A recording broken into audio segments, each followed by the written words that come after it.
Okay, so hi again. Another way of looking for your OEX address is using their app. So, makikita din natin dito yung OEX address natin kung gusto nyong i-link sa Satoshi app nyo. So, sa mga gumamit ng OKX wallet para makuha ang OEX address nila, okay lang din yun. Sa mga gusto naman kumuha ng OEX address mismo sa app ng OEX, mas okay din. Both is okay, sabi ng OEX. Okay? So, ang gagawin nyo lang, una, click the app. Okay, click the app. Sign in muna kayo. Wait. Gusto ko lang ipakita kung paano. Okay.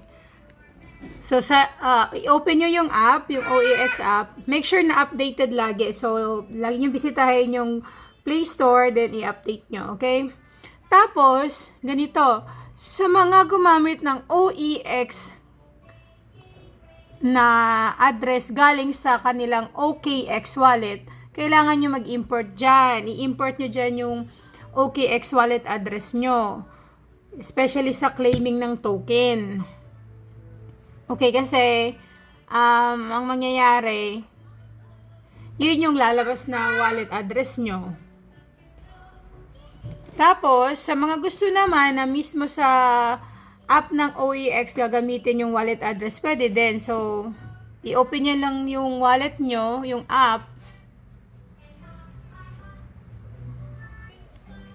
Okay, so from here, punta lang kayo sa assets.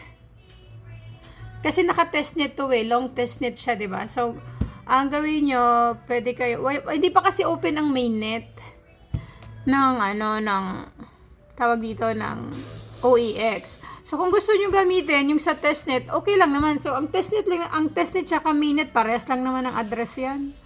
So, ito, kunin nyo yung wallet address nyo dyan. Naka-testnet nga lang, okay? Kasi maraming na bakit daw ginamit ang OKX wallet para kunin ang OEX wallet address? Well, parehas lang po yan. Kasi pwede naman i-import ang mga wallet. Okay? So, click nyo yung receive.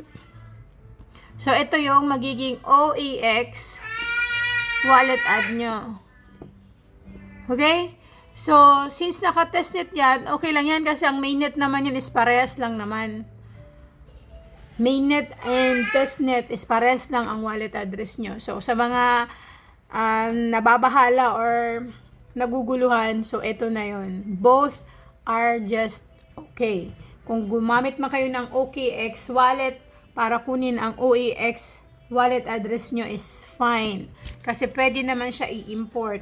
Sa mga gusto naman gumamit ng OEX wallet at gamit ang OEX app, is okay din lang. Okay? So, yun. Yun lang po. Bye!